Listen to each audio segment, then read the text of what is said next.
সুর আনন্দ দেয় আমাদের সকলকেই, আর এই আনন্দকেই আরেকটু বাড়িয়ে দিল যাত্রাপথ মিউজিক ফেস্টিভ্যাল 2025।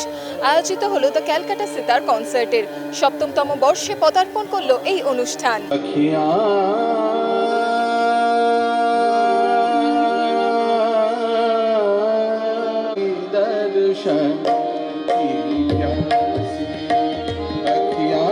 আমাদের কলকাতায় বিভিন্ন সময় বিভিন্ন সাবজেক্ট নিয়ে বিভিন্ন থিমের ওপরে বিভিন্ন কনসার্ট হয়। যাত্রাপথ কালচারাল সোসাইটি দীর্ঘদিন ধরেই এই শাস্ত্রীয় সঙ্গীত সম্মেলনগুলো করে থাকে এবং প্রত্যেক বছরই কোনো না কোনো থিম আমাদের থাকে। তো এই বছরের থিম হচ্ছে ক্যালকাটা সিতার কনসার্ট। আপনারা জানেন যে খুব রিসেন্টলি আমাদের অনেক বড় বড় মিউজিশিয়ান আমাদের ছেড়ে চলে গেছেন, তার মধ্যে কিংবদন্তি ওস্তাদ জাকির হোসেন সাহা সাহেব রয়েছেন।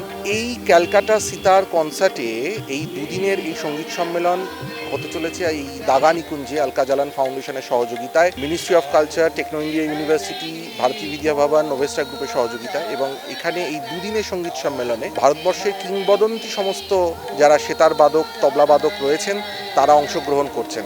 আমার মনে হয় কলকাতায় এই ধরনের ফেস্টিভ্যাল খুব রেয়ার এবং খুব ইউনিক। সবাইকে অনুরোধ করব আপনারা আসুন এবং এই একটা রেয়ার কনসেপ্টের ওপরে কলকাতা সিতার কনসার্ট, যেখানে কলকাতার গান বাজনাকে আমরা তুলে ধরছি, কলকাতার হেরিটেজকে আমরা তুলে ধরছি, এক একটা ঘরানার এক একটা স্টাইলের সেতার আপনারা শুনতে পাবেন আজ এবং কাল 23 এবং 24 আলকা জালান ফাউন্ডেশন দাগানিকুঞ্জে।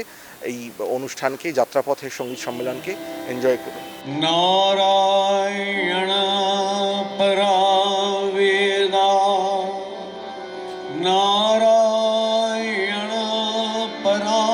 অত্যন্ত সাধুবাদ জানাচ্ছি আমি অভিরূপকে যে এরকম সেতার নিয়ে দুদিনের একটা ফেস্টিভ্যাল হচ্ছে কলকাতায়। তার মধ্যে সেতার থাকলেও ও সঙ্গীতকেও সেখানে স্থান দিয়েছে, গানকে স্থান দিয়েছে, এবং সেই হিসাবেই আজকে প্রথম নিবেদনটাই আমাদের একটা প্রোডাকশন আছে, সেখানে আমি পারফর্ম করছি। আমার সঙ্গে আরও বেশ কিছু গুণীজন আছেন। আজকে আমি মীরা ভজন গাইবো, একটা মারাঠি আভঙ্গ গাইবো, আর তার সঙ্গে একটা ব্রহ্মানন্দের ভজন গাইবো।